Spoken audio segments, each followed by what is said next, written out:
Here's some more silent films. I thought I'd do a commentary too. Figured why not? Silent anyway.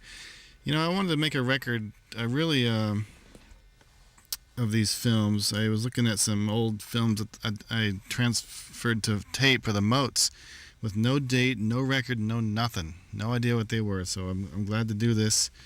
Tell us, anyone in the future who cares about this stuff, what these are. 1988. This is Pete doing some clay work at his grandmother's house, and he does this little toothpaste thing. It's all his work. He must have borrowed the camera that weekend. First one was over at Nana's house, which is Pete's late grandmother, and the second one was at the Arizona Smith house. There's some other experiments at that house with some of my toys.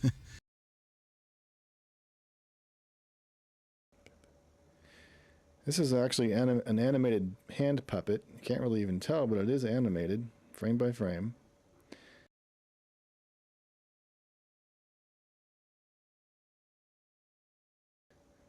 Animated my globe. Here I am always looking for things to animate.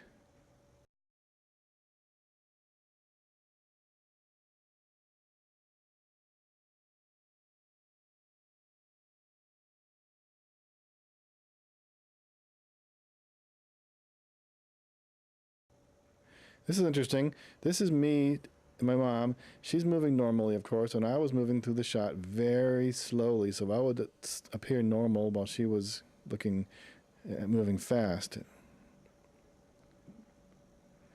And this is just finally me, and Andy was filming me in parts of the house. He always liked filming and taking pictures of his house.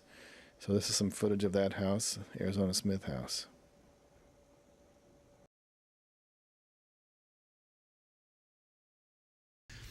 A couple of these projects were from class, from intro to film production back in '88, around the same time I was doing Escapee. Some of these are just plain old experiments, and it was kind of interesting to do these. It had been 5 or 6 years since I'd done any of these films or any animation, and did some things here with string. This ball on a string that flies through the air is kind of cool.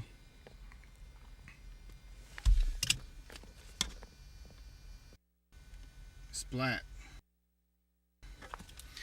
So this little creature shows up a little bit later in a movie called Junk Mail. Actually, he's a little bit different. He doesn't have that two-eye thing anymore in Junk Mail.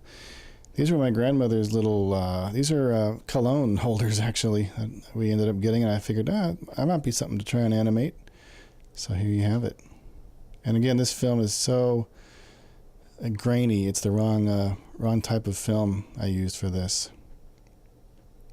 No, this isn't grainy. This is good. This is a project that there were 3 students. I was one of them that had to do this project for Intro to Film Production, which is all these films here are part of that class. And I did the storyboard and came up with the whole idea and the story and basically directed this thing. Even though it was supposed to be all 3 of us doing it, these other 2 didn't really have a clue what to do. They were probably just taking the class for an elective or something. So I have no idea who this kid is. I don't remember his name or anything, and lost contact with him. And the same thing with this girl, who in the long shots looks a little bit hauntingly like my late cousin Jeannie Ewell. And there's the stadium, U of A. And again, this is 1988. I think this is shortly before I did Escapee, same semester. And here's me with my little cap on to look a little different. I actually never do wear a cap. I'd rather have the sun hit my hair so it can get blonder. And not to sound too egotistical, but when these guys took over the camera, it's not as good camera work, frankly. A little choppy. It's not too bad. And the whole idea of this was just kind of a joke for the book, Guide to Filmmaking. This whole thing is an exercise in filmmaking, and it's kind of a clever idea, I suppose, isn't it? He reads the book, and you don't know what it really is to the very end. Who needs this thing? Oh, look at those big old mirror shades of mine. Yeah, this is right before my Don Johnson years were about to start. I still have this book, by the way. It's obviously pretty much destroyed, but I still have it from that fall it took. This is Intruder in Studio C, which was a disastrous project. I had gone down to U of A to film this entire project at the U of A with a couple actors. Neither one of them showed up. I was so mad. I carted all this crap down there, dolly and stuff, to shoot this thing at the U of A, and they just simply didn't show up. I was furious. So then I had to go redo it near this house on Blacksmith with Andy and Mike. And my mom, of course, were nice enough to do it for me since no one else around could for some reason. And then I ended up having the camera, as you can see here, on auto exposure. So that's why it's flickering when it gets dark and light like that. I tried to actually fix it in post. Didn't work. And then later, all the scenes of Mike and Andy are overexposed because once I figured out how to finally do it manual, it was way overexposed and set too high. It's just a silly exercise, really, and I actually got downgraded in the class for it because of the fact that I didn't know what I was doing, which was really kind of stupid. I've had this camera for over 10 years and never experimented with the exposure. I always had it set to auto. That was a good shot, really good dolly shot there through this house under construction, right near the house, the Arizona Smith house, we'll call it, nearby there. And Andy being a good sinister burglar, while Mike creeps up on him, Mike the security guard. It's pretty pointless. I mean, I should have done more of something with more of a story. It's just a silly exercise. He comes up, the burglar leaves, Mike runs in, no one there, and says, he shakes his head, the end. What a lame ending.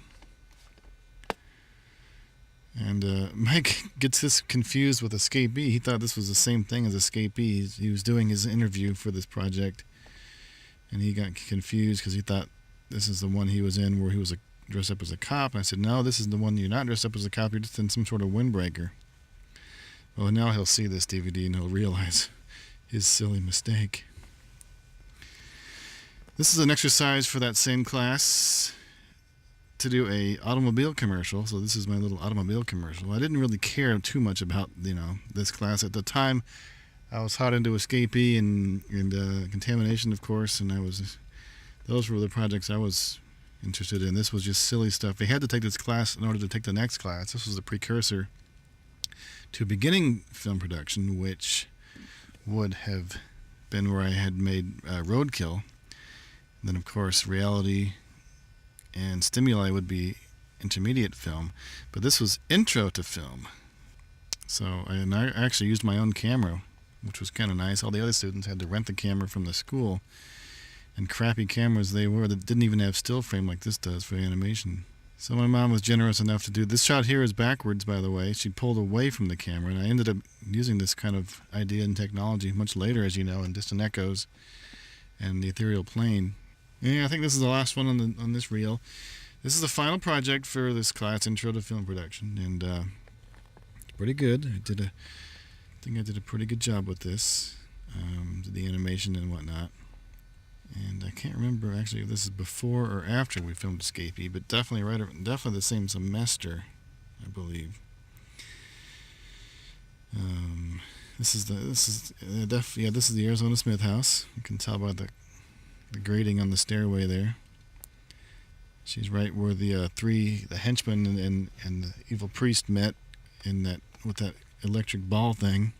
It's on that same table, I would think. And I had the creature on strings. That was tricky animation. I never had done that kind of stuff before with anything flying through the air like that. You have to have it on strings, and it's a pain. Once again, my mom doing a really great job as my actress. Always tried to do a really good job in the acting and being scared and stuff.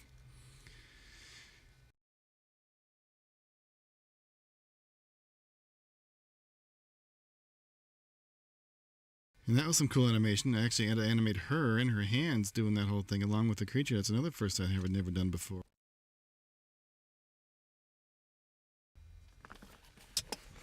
And then she calls 911 and calls the cops and has them, whatever, come get this creature. And notice the Camelot tape. That's her favorite movie of all time, along with Alien and Tombstone.